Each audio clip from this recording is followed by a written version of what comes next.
In this video, I'm going to show you how to set up and manage the chart of accounts in Tally Accounts. Firstly, on the left hand side of the screen, all you need to do is go to the Settings menu. Once you're in the Settings menu, all you need to do is just scroll down and you'll see under the Lists section you have your chart of accounts on the right hand side. Once you click into the chart of accounts, you will see a full list of the nominal code that you can post to within the software, the description of that code, so the area we're posting that to. We can see the type of code that it is, so we can see whether it's a fixed asset, current asset or liability. We can see if it's a turnover, cost of sale, or an expenditure or a capital reserves code. On the right hand side, we can see the area that's falling into. What that means is we have outgoing types, sales types, and bank transaction types within Tally Accounts. If it's a sales type, it means when we want to post a quote or a sales invoice, we can post to that nominal code. If it's an outgoing type, then when we're creating a purchase invoice, we can post to that nominal code. And if it's a bank transaction type, then we can see that nominal code when we're posting in the bank. So by default, if we go to our bank module on the left hand side of the screen and click View and Add to post a transaction, if we look at the drop down list, we can see all of our bank codes.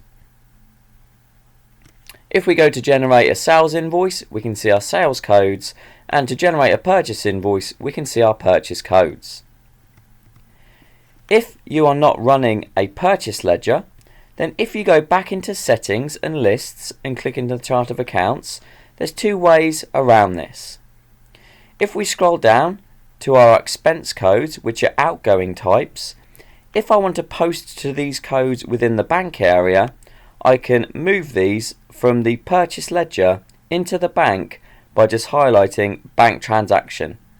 And I will just go through each transaction and move them into the bank, and then I can post that in the bank instead of having to raise a purchase invoice for it. If occasionally you want to post to the same nominal code and you want to either create a purchase invoice or post through the bank for the same code, then if you scroll down to the bottom of the chart of accounts, there is some advanced configuration. If we click in here, it will now tick the top box here. It will then give you access to all codes in all areas of Tally Accounts. So you can post to any code wherever you are. You also have the option in here to show numeric codes.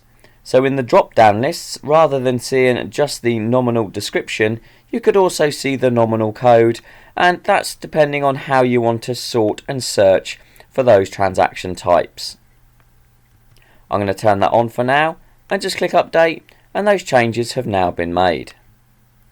We'll now see if we go to our bank module again on the left hand side of the screen and we click the View and Add button to add a transaction, we can now see the nominal code and the nominal name, and if I click on the drop down box, we can now see that I can post to any nominal code within Tally Accounts. We can either search by the nominal name, so if I just type in travel, I can see travel in here, or if we know the code, we can type the code and then it will just go and find that nominal as well. And that's how easy it is just to adjust that within the chart of accounts. If I click back in, if you need to add a new code into the software, if you just scroll down to the bottom of the list, you can then type in a new 4-digit code. You can type in the nominal name. You can put whether it's a turnover, expenditure, capital reserves code, etc. and then whether it's going to be a sales, outgoing or bank transaction type.